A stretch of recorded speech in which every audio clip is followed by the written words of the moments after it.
बैठ के हम लोग समझौता कर लेते हैं।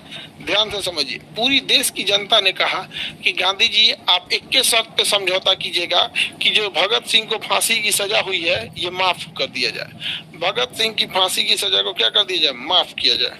किसी को दिक्कत?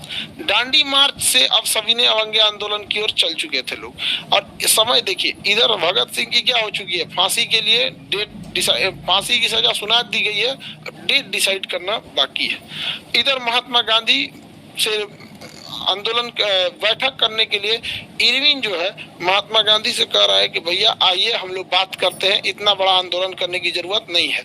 तो महात्मा गांधी के पास उस समय चांसेस था, अगर वो डट जाते कि नहीं भगत सिंह की फांसी रोकी जाए तभी हम आपसे बात करेंगे, तो कुछ हद तक ये कहा जा सकता था कि अंग्रेज मान जाते सब। यही एक इकलौता रास्ता था, दूसरा रास्ता नहीं था। क्योंकि जो जज भगत सिंह को फांसी की सजा सुना रहे थे उन जजों में एक भारतीय जज भी थे, आगा हैदर खान। आगा हैदर जो थे वो उन जजों में थे। आगा हैदर ने अपना फैसला भगत सिंह के पक्ष में सुनाया कि जिस घटना का सबूत या गवाह नहीं है उस घटना में आप एक दंडात्मक कार्रवाई करते हुए कुछ समय के लिए जेल की सजा सुना सकते हैं, आप उसको फांसी नहीं लटका सकते। अतः ज्यूरीज के बीच में उन्होंने क्या किया था, कहा था कि मैं भगत सिंह को फांसी देने के खिलाफ हूँ, लेकिन बाकी जज मिलके फांसी दे दिए सब। ये कितनों चिल्लाते रहा, 4 को जज में 3 को फांसी दे रहा था, का मतलब नहीं, 4 में से 3 को रेडी रहना चाहिए, तभी तो क्या होगा, मेजोरिटी रहेगा। अब उसमें आगा हैदर चिल्लाते रह गए, नहीं सुना गया। आगा हैदर ने जज के पद से इस्तीफा दे दिया, का भाड़ में जाओ यहाँ पर। तो एक चीज दिमाग में बैठाइएगा, जब जज चाह के नहीं बचा पा रहा है तो महात्मा गांधी तो वकील थे। अंग्रेज ठान लिए थे सब कि भगत सिंह को छोड़ना नहीं है, क्योंकि भगत सिंह बहुत बड़े धधकता हुआ आग थे।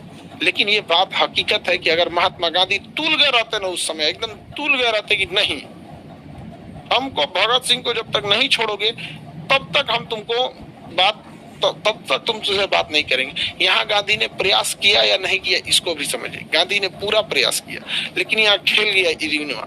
गांधी जी के सामने कहा था कि मैं कैदियों को रिहा कर दूंगा, और जब समझौता खत्म हुआ तो उस पर लिखा था मैं केवल राजनीतिक कैदियों को रिहा करूंगा, जबकि भगत सिंह के ऊपर आपराधिक मुकदमा लगा था। तो भगत सिंह को आपराधिक मुकदमे के आड़ में उसने 23 मार्च को क्या कर दिया, फांसी दे दिया। और लाख रोकते गए लोग, लेकिन फांसी दे ही दिया। जतिन दास कई सारे आंदोलन किए जेल के अंदर, लेकिन उनको भूख हड़ताल करते करते उन्हें मार दिया गया। तो अंग्रेजों ने इतनी कठोरता वाला कानून अपनाया था कि पूरे लोग चाह के भी नहीं रोक सकते।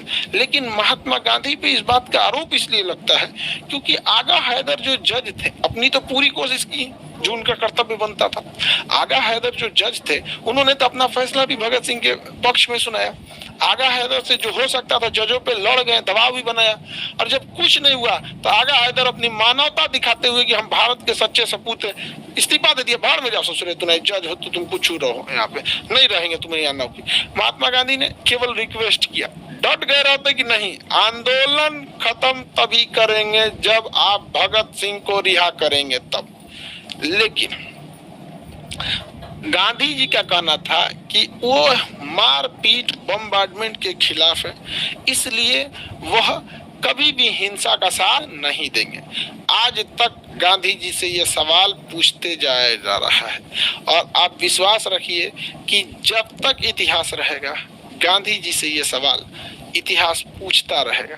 हम आज पूछ रहे हैं, कल कोई और शिक्षक, कल कोई और विद्यार्थी यह सवाल गांधी से पूछेगा, क्योंकि इतिहास की घटनाएं होती छोटी हैं लेकिन फिर वो कभी इतिहास से नहीं मिटती है।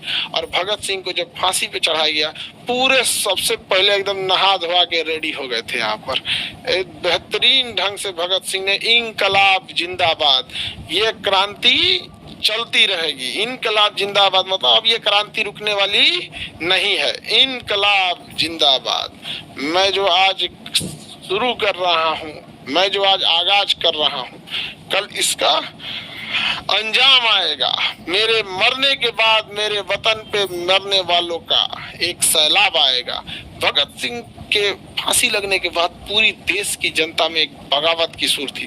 अंग्रेजों को डर लग गया था कहीं देश की जनता महात्मा गांधी को न मार दे, इतना खतरा